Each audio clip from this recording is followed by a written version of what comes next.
Welcome back to everyone to another edition of Throwing Partners. I'm here with my throwing partner, Chris Collins. Chris, how's it going today? Uh, pretty chilly out today. A little rain here and there, but super windy outside. So, Dang, it was windy here, but no rain. It was like 78. oh man, it was actually I think maybe like high 60s, low 70s. But we are bringing this podcast a little earlier than usual because there are some major updates in the MLB world. So, Brian, let's start it off. Go ahead. Let's start it off. Well, before the big one, we'll discuss the Padres trade for Joe Musgrove. They're getting all the pitchers off the board that are trade candidates, or actually they've only traded. They haven't signed anyone. But they get Joe Musgrove, a guy the Angels were kind of in line to get a little bit. Like they were rumored to get. He fit well with the team. Pirates just asked for a lot, and the Angels don't have that. So it was a 3-team trade. 4 prospects head out to the Pirates. Joey Fuego, Luke Casey heads to the Mets in this trade. Padres get their guy in Joe Musgrove. Pretty decent guy. Has gotten better over the last few years. I know last year in the shortened season he was 1-5, but he had the best ERA of his career. He was on a really horrendous Pirates team. Yes. So I'm not putting a lot of thought into that because the Pirates sucked. But he has 12.5 Ks per 9 last year. His ERA was 3.86. The guy's thrown as most as 170 innings. I think he's going to slide into maybe the 4 or 5 spot, but it's all depending on Lamet's elbow. Is he going to start the season? Is he not? The Padres add a lot of depth, and it's going to benefit them in the long run when it comes to the fighting in the NL West and then in the playoffs. So good pickup by them. No, I totally agree. Joe Musgrove is definitely a hometown kid. He's from the El Cajon area, so that's right in San Diego County area. Don't know if it was worth giving up that much for Joe Musgrove. I would say if you're looking at the future standpoint, Padres definitely lost on this one.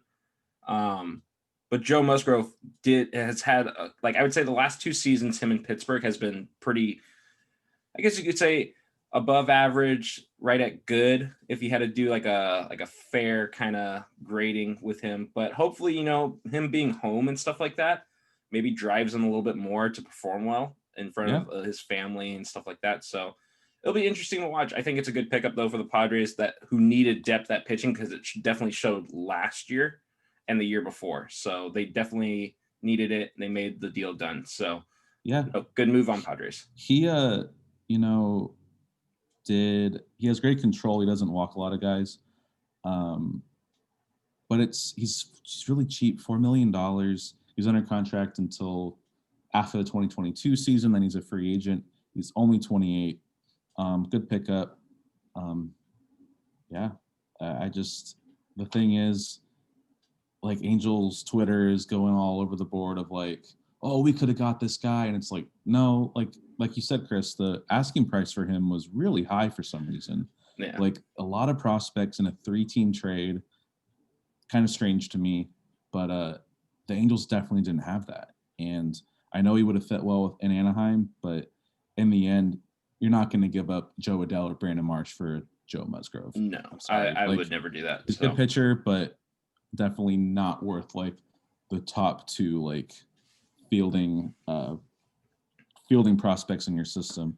Yeah, I wouldn't do that. Like out of that, the big one was Hudson Head, the outfielder going to Pittsburgh. So, I mean, Pittsburgh is in rebuild mode, so they got a lot of good I wouldn't say like Hudson Head is probably the best prospect, like you said, and has the more foreseeable future with the Pittsburgh organization, with these other guys kind of building up in the back. But Pittsburgh definitely doesn't have a great farm system, and they're in rebuild mode, so they are literally at the bottom of the totem pole. So hopefully it works out for them. But there is more, not just Joe Musgrove. Who else we got?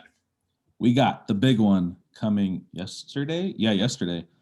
George Springer going to Toronto, north of the border, for 6 years, $150 million. Oh my gosh. 25 mil a season. He's I'm so 31 years disappointed old. in that. I'm so disappointed in Toronto for that. This is me going on a rant right now. You're paying a leadoff man way too much money, even though people will say, well, look at his numbers, his power numbers and everything like that.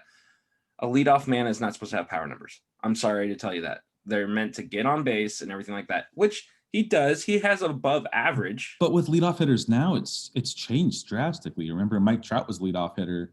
But Now then he's a they three-hitter. but they figured that out. They're like, okay, that doesn't work. But that's like it like changes the game of like say shortstops. Shortstops at one point were like the leadoff hitters where they would hit like 2 or 3 homers.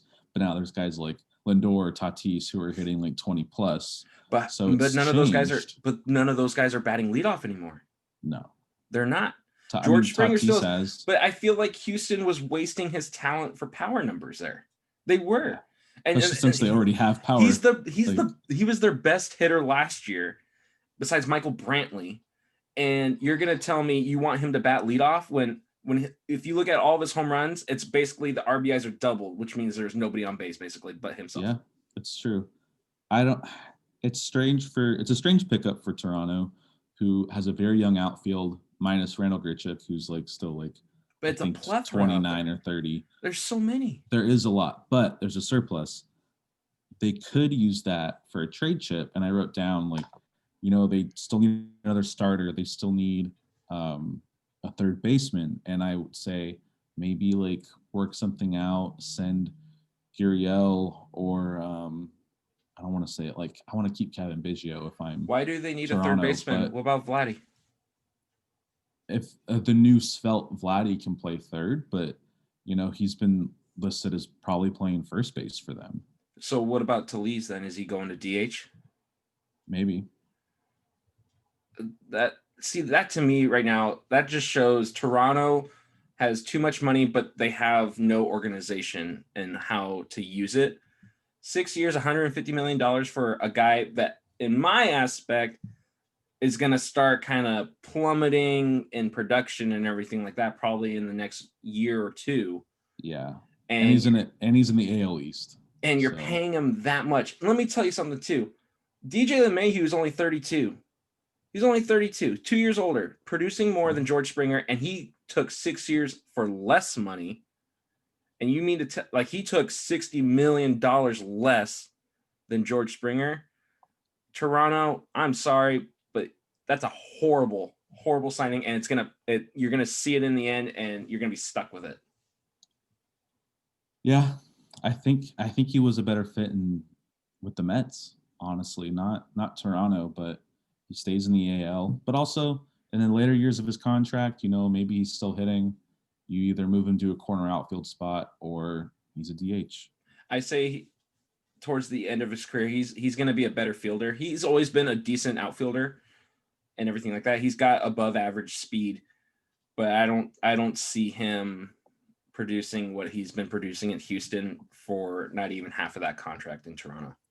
Yeah, I give him 2 decent years there, and I think in the age 34 season, it's really gonna come apart. Yeah. So that it doesn't stop there with the signings, though. There's still more. Well, Toronto added a bullpen piece with Kirby Yates. We saw what he can do in San Diego. When healthy, great reliever, one of the best in the game behind Liam Hendricks. And they pick up Tyler Chatwood on a 1-year deal, coming off of a okay year in Chicago. He didn't have a great run there. He had a solid season and a half that was pretty good, but other than that, pedestrian numbers. Yeah. Go ahead. Sorry. Kirby Yates signing him to a minor league contract, it doesn't get any better for that because he's only a year. He was literally only a year away from what he should have won the NL saves leader or award.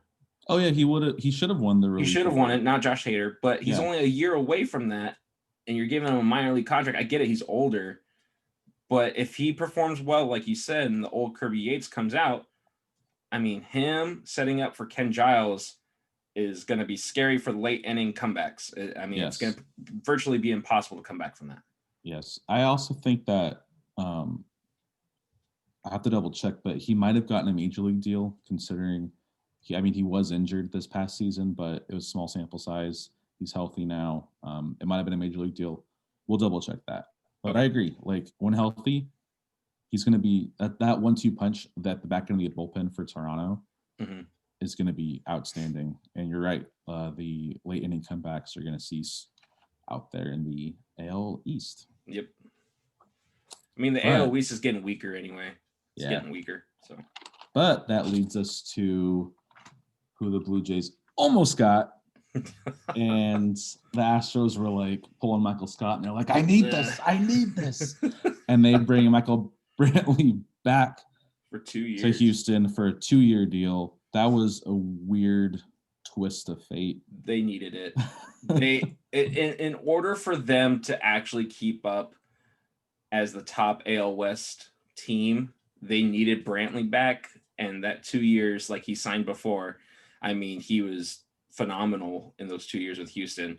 And you know what? I can't be mad at Michael Brantley because he wasn't part of the cheating scandal. So it just shows that it just shows he's a great hitter. So when healthy, of course, I mean, you saw it in Cleveland, then injuries came along and everything like that. But then he came back and was just full on, just go. But Michael Brantley, good signing for Houston. Definitely needed it with the loss of George Springer and Reddick now. So it looks like it's just him and Tucker that are for sure going to be there.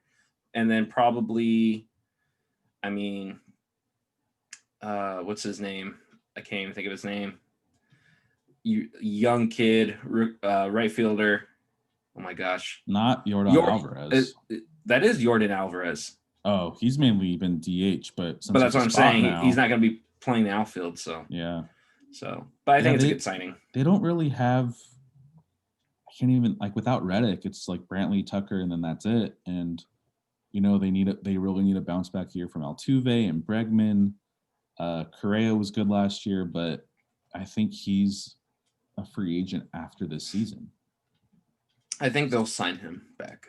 Carlos Correa, it's too big of a name for them to give up. So, yeah, I mean, they've been willing to spend money, so we'll see how it goes. But their rotation is still a mess, I think. It's aged, and I don't think Verlander's gonna. I mean, Greinke's their ace right now. That's what I'm saying is, and you know what? It's well deserved. He's still great at his age. So, but he is. What else you got? I know there's a list we got to go through. Segueing from the AL West to another rival, the Astros, the Angels, who I'm repping. If you're watching on YouTube, sign not Trevor Bauer.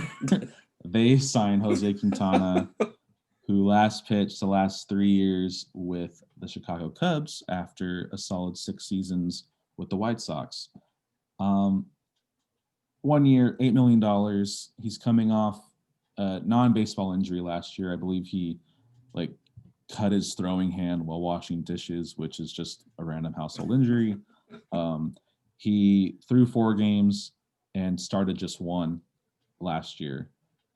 Didn't do great. 4.5 ERA, 10 innings pitched with 12 strikeouts.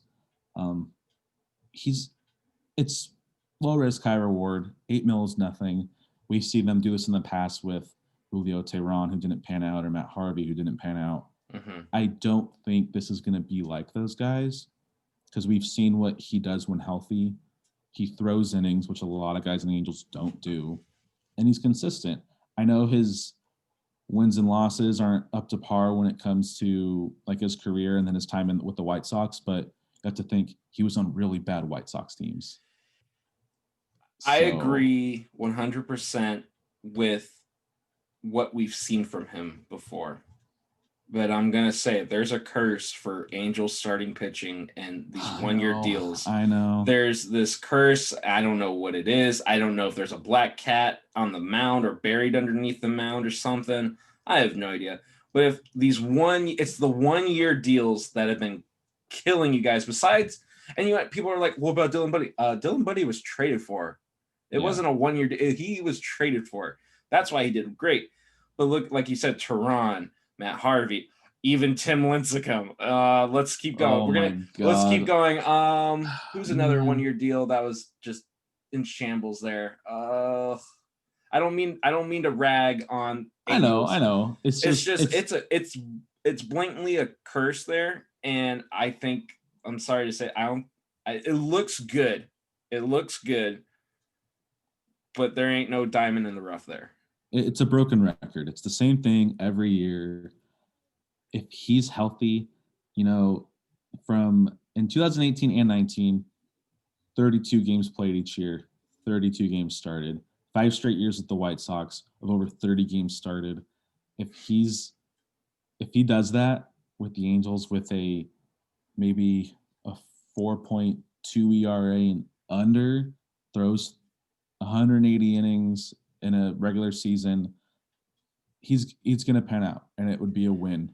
I think depending if he can be that guy in the rotation that could put him over the edge a little bit, maybe bring in another guy to where they can push into the playoffs. But I think you're giving the bar a little too high with him with the 4.2 and the 180 for innings pitch and ERA. I'm giving him, if he gets 150 innings in and a 4.5, I think maybe he's worth that $8 million. Maybe. Hey, 150 for an Angels fan is Cy Young material right there. That's kind of sad. So I'm sorry, but the Mariners even have a pitcher that pitches 200 innings. I'm just letting you know that. I know. And then when he's worth the money, they'll probably let him walk. So what do you mean? No, he already signed an extension. Oh yeah, he's there for 6 years. What are you talking about? I forgot. Marco Gonzalez is a Mariner for life. For some reason, I had Estrada. That's right. Yeah, don't talk crap on my Mariners, Brian, when you don't know the facts. You literally just talk crap on the Angels. But I knew the facts. You did. I don't even know his name. I forgot. But all right, I mean, they gave him 6 years, $10. So I'm gonna steal the mic from you. Okay? Because I want to go through this list that I have, and I want to see what you said, and I'm gonna mark as I go if I agree with you or not, because I already have my choices. Okay. So all I want you to do, you don't need to give me a backstory or anything like that. I will do that for you if need be. Okay. But you just say good pickup, good signing, or bad signing. That's it. Yeah, I'll go good, bad, no, there's no man. It's either good or bad. There's good. All right. First one I got for you. Okay. And it's an Angel signing. It's an Angel signing from the Brewers last year. Alex Claudio. Good bullpen piece, bad bullpen piece for the Angels. Good. Okay. I agree with you on that one. So, okay. Great. We're 1 for 1 right now. We're 1 for 1. David Dahl, $3 million to Texas. Don't know why it was Texas, but no. What? Okay, I mean, so we're okay. Yes, we don't need the backstory. Remember, my only backstory is like Texas, like. But it's Dave. You have to go off of the player, not the team, just the player. Okay, so but you're saying bad. You're saying good now. I'll switch it. I'm not going by the you only team, get one more switch. You only get one more switch. Okay. That's only allowed here. Okay? Come on now. You can't do me like that. All right, here's a good one that I know for a fact I know the answer to this, and we're gonna agree. Anthony I can never say it. Desclafani from the Reds. Yeah. Paid $6 million by San Francisco. And let me tell you, I'm gonna give you a backstory here. This is what he did last year. 1-2 record. Didn't get hurt. 25 strikeouts in 33.2 innings pitched, so very low strikeouts. Let me tell you his ERA. His ERA was 7.22. And let me tell you how many earned runs he gave up in 33 innings. 27. 11 of them being home runs. Good signing or bad signing, Brian? $6 million, 1 year. Bad. Okay. We're 3 for 3 on the same page. All right, here's the fact that he got paid more than Alex Wood is strange to me. I don't get it. But Adam Eaton going back to Chicago with the Nats for $7 million. What do you think? Good signing. Okay, I disagree with that one. Kevin Gausman, 1 year, $18.9 million to stay in San Fran. Good or bad? I mean, that's the qualifying offer, right? Good. Okay, we're missing on 2 there. Okay, Jonathan Holder signed a 1 year, $750K deal with the Cubs from New York. from the Yankees. Oh, it's like league minimum. Mm-hmm. Good. I agree. That's a good signing for very cheap. And he actually has posted good numbers the last 3 seasons too. So Greg Holland re-signing with KC for a 1-year, $2.75 million. Good. I mean, it's KC. Yeah. There's no competition. So okay. What's going to hurt him? I mean, if we here's the one we were talking about earlier. DJ LeMahieu, 6 years, $90 million. Great.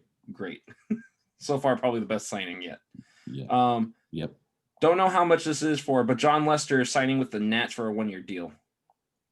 Ooh, I forgot to get the number on that. I looked it up earlier today. There was no number still, so I'm gonna say 10 mil is what they probably got him for.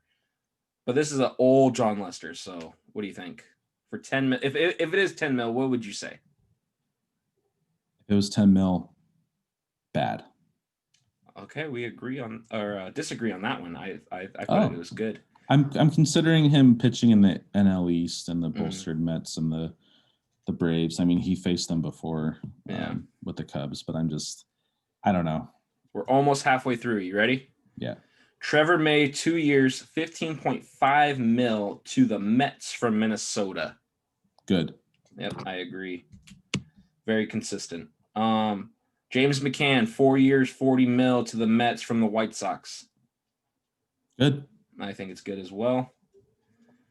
Kenyon Middleton to the 1 year, $800,000 to the Mariners.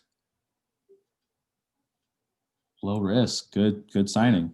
When he's healthy, he's good. I looked at his numbers when he was healthy. He's really good. So I just hope he stays like that. All right. Mike Minor, 2 years, $18 million to the Royals. It's the Royals. It's a good signing. I say it's bad just because of how inconsistent he is and how much they paid him. You probably never heard of this one. You might have, though. Brandon Morrow signed a minor league deal to the Dodgers again. I read that a few weeks ago. Yeah. What do you think? It's not good or bad. It's a gamble. It's a minor leagues deal. Like, he's going to get incentives. There's no gray area, Brian. What is it? Sorry. Okay, I'm going to put good. I'm going to put good because you can't really lose in that situation. So I agree with you. Okay. Charlie Morton, 1 year, $15 million to Atlanta. Good signing. Really? I think that's terrible. The money's really high, but Atlanta really needed starters. And I think that was a good pickup for them. The next one we already talked about, Jose Quintana, 1 year, $8 million to Angels. I know you think it's a good signing. I put good signing only because I haven't seen what happens yet.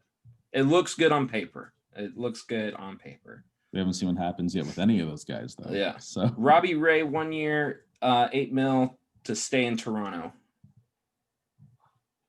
If you want me to say it first, I said bad. Oh, I was thinking good. I think he had a little resurgence there at the end with Toronto. I don't know. He's not what he was when he was a young Robbie Ray at Arizona. So here's another one for you. Hunter Renfro, 1 year, $3.1 million to the Red Sox. I said good. I said good. He's gonna hit that green monster out and left. So yeah. I mean, they have probably the two, I wouldn't say best, but like really good power hitting righties with JD and him there. So it'll be interesting. Does he play, though? That's my thing. He's gonna play right. He has a cannon. He's a great fielder. And then Verdugo's center. Verdugo is more versatile than Renfro is. So yeah, I would say so. And then the non-traded Benintendi. Yeah, I was about to say, if Benintendi doesn't get traded, if he doesn't, I think Benintendi goes to center, and then Verdugo plays the corner. So okay. Carlos Santana, 2 years, $17 million to KC. I don't get why they did it, but I mean, it's good for them. I put good because Carlos Santana's been pretty good the last 3 years, even though he's a little bit older, but he's been good. He's a very consistent ball player. Yeah. Drew Smiley, 1 year, $11 million to the Braves. I put bad just because he's so injury prone. And he's inconsistent. I'll agree. I'll go bad. Okay. But it's depth for the Braves. They need it. They have a younger rotation. But they're paying way too much for these players. Too much. We already think we agreed on this one. George Springer, 6 years, $150 million to Toronto. Bad signing. I put bad signing. I think he's worth less money. So you Bad say signing. bad signing. Okay. At least like 110 mil. Yeah. Marco Stroman, 1 year, 18.9 mil to stay in New York. Yeah, he accepted the qualifying offer. It bolsters that rotation. Good signing. I agree. I put good signing as well. Michael Taylor, 1 year, 1.75 mil to KC. Good. I think it's good. I mean, he's a good fielder, not a great hitter, but he's a great fielder. So, Blake Trynan, 2 years, 17.5 mil for the Dodgers to stay. I said good signing because he's the most consistent bullpen they've had. I agree. Good signing, and he bounced back from a last bad year in Oakland. So yeah, so he's good there. Michael Walker, 1 year, 3 mil, Tampa Bay.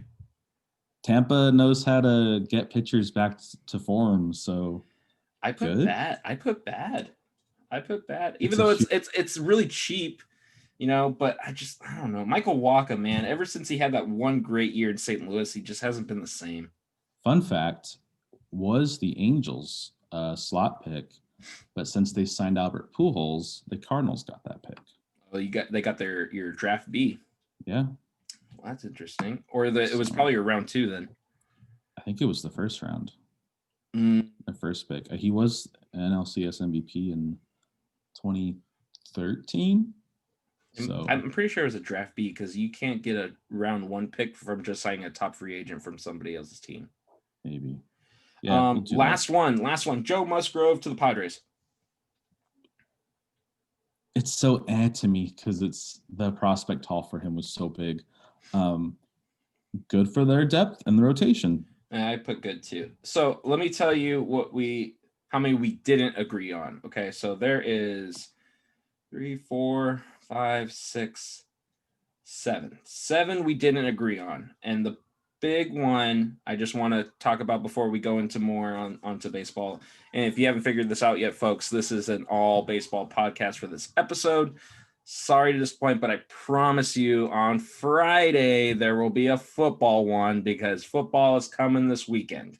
Yep. But also, Michael Walker, first round, 19th pick. Wow. Okay. You know what? I'm a man to say that I'm wrong. So you got me on that. Thank you for being a man. I think we already talked about George Springer, how it's a bad signing. So we don't need to talk about that one. But the one that we disagreed on was Kevin Gausman. 18.9 mil to stay in San Fran. I said it was bad. You said it was good. I want to know, you have to give me 2 reasons why it's a good signing for San Fran, and I'll give you 2 reasons why it's a bad signing for San Fran. Okay. You go first. I'm going first. Okay, first off, the money. No. You're saying he's close to a $20 million pitcher? No way. Maybe when he was in Baltimore? Maybe. If he kept his numbers there, but you saw what Atlanta did. They got him. They're like, yes, we got such a consistent pitcher. Fell apart, and they're like, oh, you got to go. San Fran, he had a little bit of resurgence. He has done better in San Fran. It is a pitcher's ballpark. So he does have the safety of the ballpark there. So my first reason why is 18.9, too much. Also, I don't think to pay this person so much money in a 1-year deal, if you're going to pay him that much, I would have gone longer in years there, just because San Fran, I mean, they do have a couple of good starting pitching prospects / rookies that came up last year. But Kevin Gausman, if you don't slot him as your ace with that much money or your second star, then I don't know what you're doing there. Okay. Well, their ace is Cueto still, I guess, because of his contract. But I think that 18 mil is more of the qualifying offer. He had a good season in San Francisco. Maybe he's comfortable.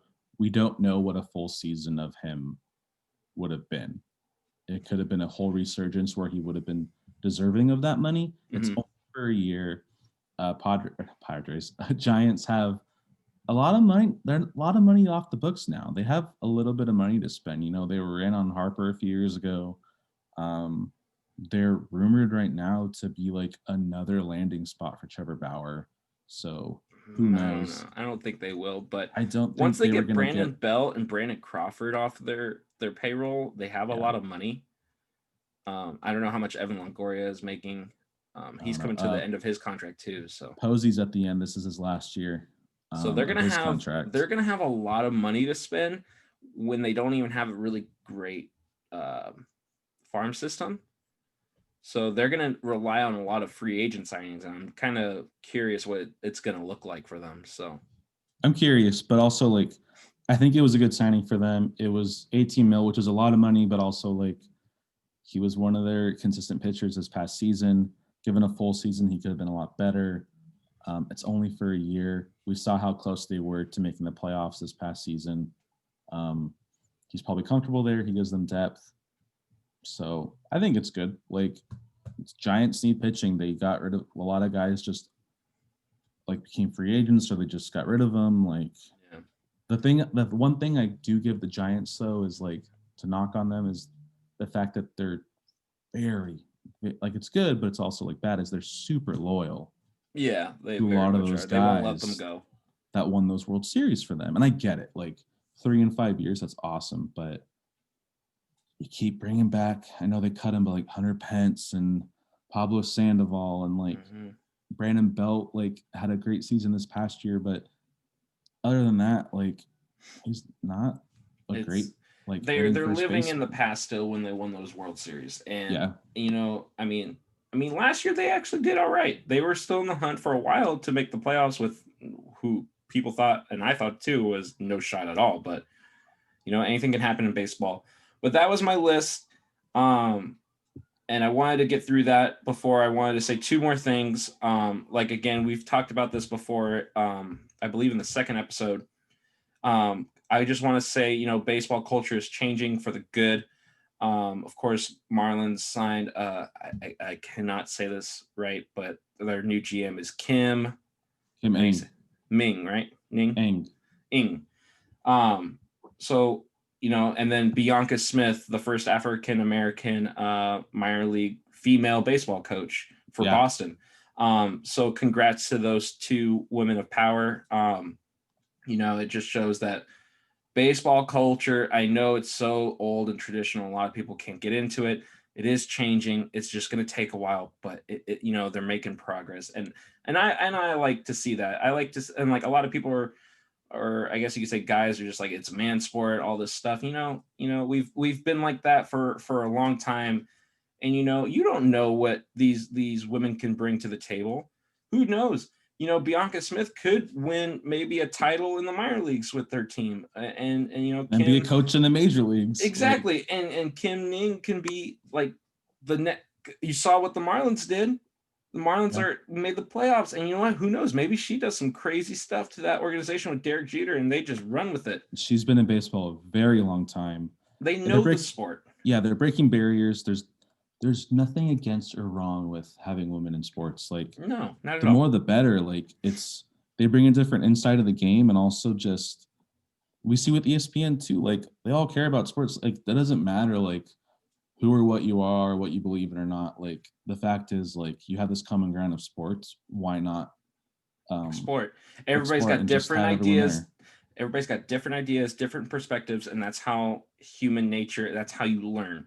And if you're not willing to change, you're not going to learn, then you're going to fall short. So, Yeah, if not willing to change, you're not left behind. exactly. Sorry. So, no, I just want to congratulate them again. I think it's a great accomplishment for not only baseball, but for females in the world and everything like that. So, you know, good for you guys. That's great. And hopefully more changes will come with that. But Brian, I know you got a couple more things. Let's hear it. Oh, I had nothing else. What? That was it. I had nothing else. Nothing else? Baseball wise? Or does it this Quintana thing lead the Angels for Trevor Bauer? Do you want to keep on talking Ooh, about this? I know you're an Angels fan, and I feel like I Trevor just want Bauer, pitching. Trevor Bauer is just giving the Angels an upset tummy, and they're not feeling good because the more it progresses, the more it looks bleak for you guys to sign him. And like I said, he signs with the Mets. I said it at the beginning. But I also want to say this is not baseball related. I've made a crazy I guess you could say judgment calls for sports in general. Let me tell you one of them. Brandon Nimmo for MVP was 2 years ago. God. That was 2 years ago. And I regret to say that it did not live up to the expectations at all. Nor will it in the future. But the predictions I have made for hockey with Philadelphia is going to come true. They are bringing the cup. I have said that, and it's going to happen. Chris, today, January 20th, Inauguration Day, you are calling it Flyers Stanley Cup. Yes. Got it. Okay. And also I was 4-0 last weekend with the picks. Me too. We did not have the same picks. For NFL? You were one short, I thought.